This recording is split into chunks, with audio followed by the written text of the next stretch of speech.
तो नवनीत जेएमएच की खबरों को लाइक करें, इसके बाद पहली बार आए चैनल पर सब्सक्राइब करें, साथ ही बेल के आइकन को दबाकर ऑल कर लें ताकि हमारी खबरें पहुंचे सबसे पहले।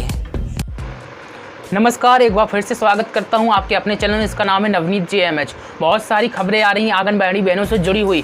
आपको इस वीडियो में बहुत ज़्यादा खबरें देखने को मिलेंगी जो आपके काफ़ी अहम होने वाली है। अगर आप बीच में कहीं पर भी मिस करते हैं तो हो सकता है आपके काम की खबर निकल जाए। तो पहली बार आया तो प्यार भरा लाइक कर दीजिए, चैनल पर पहली बार आया सब्सक्राइब भी करके बेल को दबा लीजिए ताकि आपको हर एक नोटिफिकेशन मिलती रहे आंगनबाड़ियों से जुड़ी हुई। आपको बताएंगे इस खबर में हम क्या क्या टॉपिक लेकर आए हैं। आपको बता दें, आंगनबाड़ी कर्मियों को रिटायरमेंट किया जा रहा है। आपको पता है क्या? आपको पता है कि 62 वर्ष से कम उम्र में भी रिटायरमेंट कर दिया गया है। जी हाँ, उत्तर प्रदेश से एक मामला निकल कर आया है। इसी के साथ ही प्री प्राइमरी से जुड़ी हुई अगली खबर आपको बताएंगे। आपको बताएंगे 167 आंगनबाड़ी कार्यकर्तियों की जो सेवा समाप्त हुई कहाँ से हुई है। इसी के साथ ही अगली खबर आपको बताएंगे आंगनबाड़ी कार्यकर्ताओं के मोबाइल से जुड़ी हुई। साथ में उत्तर प्रदेश से प्री प्राइमरी को लेकर जो खबर आ रही वो भी बताएंगे। आपको बताएंगे हम 2 रुपए किलो गेहूँ लेने पर सरकारी कर्मी मान लिया गया, आंगनबाड़ी कार्यकर्ता को वसूली की गई उससे।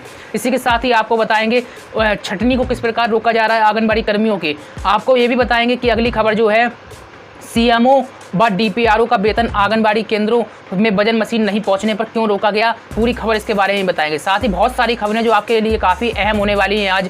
इसी के साथ ही बिहार से जो बड़ी खबर निकल कर आ रही है, सीडीपीओ आंगनबाड़ी केंद्रों की व्यवस्था बदतर स्थिति में है। जो सीडीपीओ प्रभार संभाल रही है, आंगनबाड़ी स्थानीय स्तर पर चल रहा है, उनके केंद्रों की स्थिति बहुत ही बेकार है। और भी बड़ी खबरें हैं आपको बताएंगे। इसी के साथ ही बताएंगे बैठक हुई है, बैठक को लेकर क्या अहम बातें हुई हैं ये भी बताएंगे। इसी के साथ ही आपको ये भी बताएंगे कि महिला एवं बाल विकास संयुक्त कर्मचारी संगठन ने ज्ञापन दिया है और ज्ञापन में ऐसी कौन कौन सी मांग की है। चलिए शुरुआत करते हैं पहली बड़ी खबर से जो निकल कर आ रही है उत्तर प्रदेश से। जी हाँ, उत्तर प्रदेश के कानपुर से हमें देखने को खबर मिल रही है। सच्चाई देखिए, पहले तो खबर आपको बताते हैं 62 वर्ष की आयु पूरी कर चुकी आंगनबाड़ी कर्मियों की सूची तैयार की जा रही है और सीडीपीओ जो है यानी कि बाल विकास परियोजना अधिकारी, इनको जिम्मेदारी दी गई है कि इस सूची में जो भी 62 वर्ष की आयु पूरी कर चुकी आंगनबाड़ी कर्मियों की लिस्ट दे और जिस पर डीपीओ डीएम के संशोधन के बाद कार्रवाई करेंगे। यानी कि निदेशालय को लिस्ट भेजी जाएगी, उनका वेतन रोका जाएगा, साथ ही उन आंगनबाड़ी कर्मियों को घर पर बैठाला जाएगा, यानी कि सेवा निवृत्त किया जाएगा।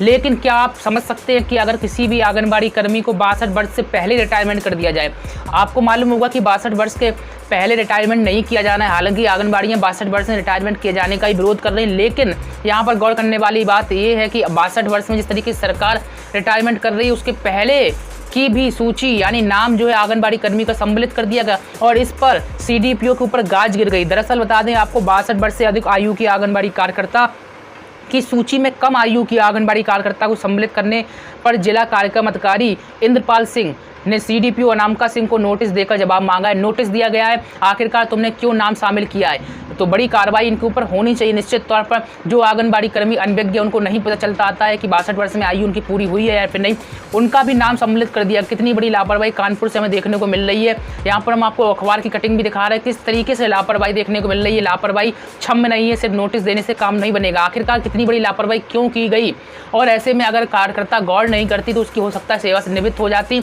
और उसे पुनः नौकरी प्राप्त करने के लिए हो सकता है बहुत ज़्यादा मेहनत करनी पड़ती, हो सकता है महीनों बर्बाद करने पड़ते। इस पर आप क्या कहते हैं, 2 शब्द आप कमेंट में जरूर लिखिएगा। चलिए अगली खबर आपको बताते हैं। बहुत ही अहम खबरें हैं, लगातार एक के बाद एक खबरें जो निकल कर आ रही हैं।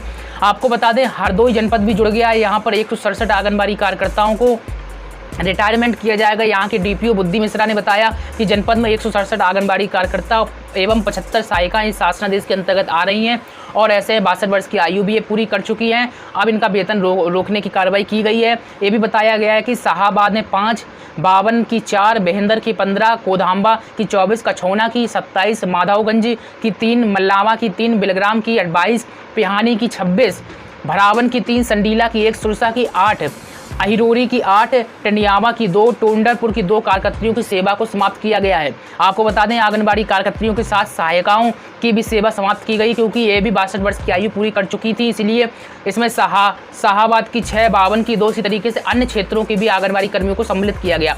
और यहाँ पर आज जानकारी दी गई है डीपीओ द्वारा कि आंगनबाड़ी कार्यकर्ता और सहायिकाओं को रिटायर किया गया है और इसके तहत 167 आंगनबाड़ी कार्यकर्ता और 75 सहायिकाएँ अब सेवानिवृत्त हो गई हैं। चलिए अगली खबर आपको बताते हैं। अगली खबर हमें देखने को मिल रही है मध्य प्रदेश की भोपाल राजगढ़ से।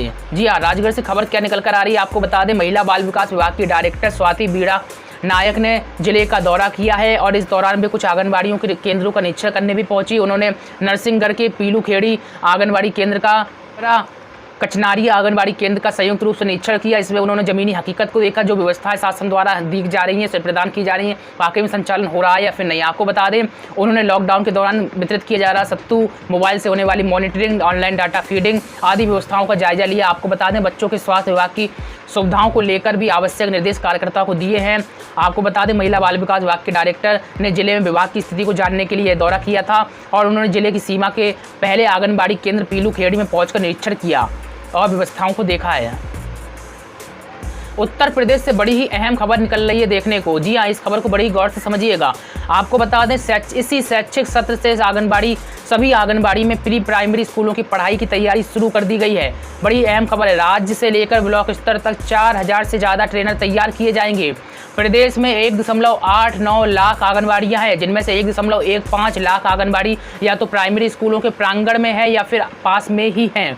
नई शिक्षा नीति में 3 से 6 साल तक के बच्चों की पढ़ाई के लिए भी निर्देश दिए गए हैं। यूपी में प्रशिक्षण फरवरी 2021 तक पूरा होगा। ये बड़ी अहम जानकारी है। फरवरी 2021 तक प्रशिक्षण जो है पूरा हो जाएगा। ये जानकारी निकल कर आ रही उत्तर प्रदेश की आंगनबाड़ी बहनों के लिए बड़ी अहम खबर है। इसी बात पर एक लाइक कर दीजिए, पहली बार चैनल पर सब्सक्राइब करके बेल को दबा लीजिए, कमेंट में प्रतिक्रिया जरूर दिया करें। आपको बता दें, केंद्र ने इस मद में 8 करोड़ रुपये मंजूर कर दिए हैं। जानकारी निकल कर आ रही है। राज्य शैक्षिक अनुसंधान प्रशिक्षण परिषद यानी कि SCERT ने पाठ्यक्रम, लर्निंग आउटकम व प्रेरणा तालिका तैयार कर दी है। प्रशिक्षण यूनिसेफ के सहयोग से चलेगा। आपको जानकारी दे दें, राज्य और जिला ट्रेनरों के लिए पहले ऑनलाइन मूल्यांकन किया जाएगा और इसके बाद ही चयन सूची जारी की जाएगी। इन 2 समूहों का प्रशिक्षण ऑनलाइन होगा। इसके बाद ब्लॉक स्तरीय आंगनबाड़ी कार्यकर्त्रियों को प्रशिक्षण छोटे छोटे समूहों में दिए जाएंगे। इस संबंध में समग्र शिक्षा अभियान के राज्य परियोजना निदेशक विजय किरण आनंद ने आदेश जारी कर दिया है और चयन के मानक भी तय कर दिए गए हैं। बड़ी अहम खबर है आपके लिए। आपको बता दें, यह प्रक्रिया कब से शुरू होगी ये भी आप लोग जान लीजिए। सितंबर से यह प्रक्रिया शुरू होगी।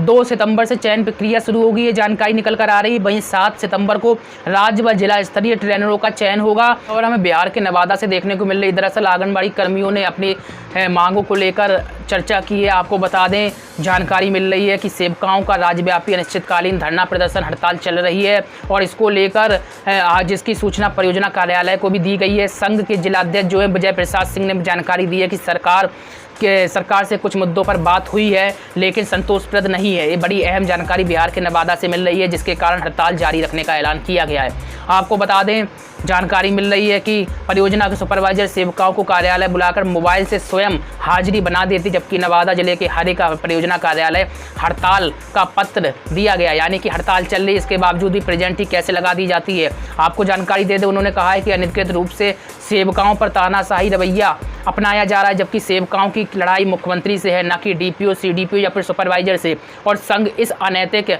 कदम का मुकाबला करेगा। ये बड़ी बात निकल कर आ रही है। आपको बता दें, संघ के प्रदेश नेता उषा कुमारी ने कहा कि विभाग की ओर से कई सालों से मकान का किराए का भुगतान अभी तक नहीं किया गया है और घोषणा के बाद कैबिनेट ने 25% पर मोहर नहीं लगाई। हमारा संघर्ष जारी रहेगा। इस मौके पर कई आंगनबाड़ी कर्मचारी मौजूद रहे। और ऐसी ही खबर हमें राजस्थान से भी देखने को मिल रही है। दरअसल अखिल भारतीय राजस्थान महिला बाल विकास संयुक्त कर्मचारी संगठन की कार्मिकों ने अतिरिक्त जिला कलेक्टर को ज्ञापन दिया है। आंगनबाड़ी केंद्रों पर पंजीकृत लाभार्थियों के अनुसार दाल उपलब्ध कराए जाने की मांग की है। आपको बता दें, संगठन की प्रदेश मंत्री जो हैं हेमलता शर्मा, आरिफा, रुखसाना आदि जो महिलाएं हैं, इन्होंने ज्ञापन में बताया है कि गर्भवती महिलाओं के लिए पोषण आहार के रूप में दाल उपलब्ध कराई जा रही है, लेकिन उन्हें पंजीकृत लाभार्थियों के अनुसार दाल नहीं मिलने से उन्हें वितरण में काफ़ी परेशानियों का सामना करना पड़ा। निश्चित तौर पर अगर आपका पंजीकरण 20 है, यानी 20 संख्या आपके रजिस्टर में पंजीकृत है और दाल आपको 10 लोगों की मिल रही है, तो निश्चित तौर पर दिक्कत होगी। और आंगनबाड़ी कर्मी जब लाभार्थियों से सामने मिलती हैं तो लाभार्थी कहते हैं कि आंगनबाड़ी कर्मी भ्रष्टाचार कर रहे हैं, चूँकि दाल जो उन्हें 10 लोगों के वितरण के लिए उपलब्ध कराई गई, लेकिन रजिस्टर में 20 लोग उन्होंने भेजे थे। अब ऐसे में आंगनबाड़ी कर्मी जिम्मेदार हो जाती हैं और उनके ऊपर कार्रवाई हो जाती है। इसी को लेकर आंगनबाड़ी कर्मी कह रही हैं जितने नाम भेजे गए हैं उतनी ही दाल उपलब्ध कराई जाए, ताकि किसी प्रकार से अव्यवस्था ना फैल सके। और इसी के साथ ही अन्य जो मुद्दे हैं उनको लेकर भी आंगनबाड़ी कर्मियों ने अपनी अपनी समस्याओं को ज्ञापन के माध्यम से भेजा है। आपको जानकारी दे दें, अगली जो खबर बिहार के मधुबनी से निकल कर आ रही है। फर्जी प्रमाण पत्र पर नौकरी के आरोप में 3 पर केस हुआ है। लगातार हम आपसे कहते रहते हैं कि फर्जी प्रमाण पत्र पर नौकरी मत करिएगा, नहीं तो आज नहीं तो कल संकट आपके सामने उत्पन्न हो सकता है।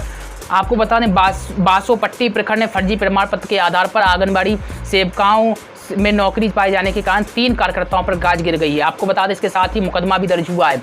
बासोपट्टी CDPO नीलू कुमारी ने थाने में 3 के ऊपर प्राथमिकी दर्ज कराई है। प्राथमिकी में अरघावा पंचायत के कमलपुर के आंगनबाड़ी सेविका संगीता देवी, पत्नी जो है शंकर सहाय, आपको बता दें विराटपुर के सेविका निर्मला कुमारी, और इसी के साथ ही हत्तापुर पंचायत से शीला देवी, इन पर प्राथमिकी दर्ज कराई गई है। आपको बता दें तीनों का मैट्रिक का प्रमाण पत्र जांच के दौरान फर्जी पाया गया, और CDPO ने बताया कि तीनों का मैट्रिक प्रमाण पत्र बिहार विद्यालय परीक्षा समिति क्षेत्रीय कार्यालय दरभंगा द्वारा जांच कराया गया, और जांच में तीनों का प्रमाण पत्र फर्जी पाया गया, जिसके बाद ICDS के जिला प्रोग्राम पदाधिकारी के आदेश पर तीनों के ऊपर मुकदमा पंजीकृत कराया गया है। बासोपट्टी थाना इंचार्ज जो है इंदल यादव ने जानकारी दी है। पुलिस ने तीनों के ऊपर प्राथमिकी दर्ज कर ली है और मामले की जाँच की जा रही है। निश्चित तौर पर ये बहुत ही बड़ी कार्रवाई हो सकती है आंगनबाड़ी कर्मियों के ऊपर, चूँकि विभाग स्तरीय कार्रवाई तो हो ही गई है, साथ ही कानून की तलवार इनके ऊपर लटक रही है। निश्चित तौर पर गलत फार्मों के आधार पर या गलत फिर डिग्रियों के आधार पर नौकरी मत हासिल कर ली, आज नहीं तो कल समस्या हो सकती है। लगातार हम आपसे अपील करते रहे।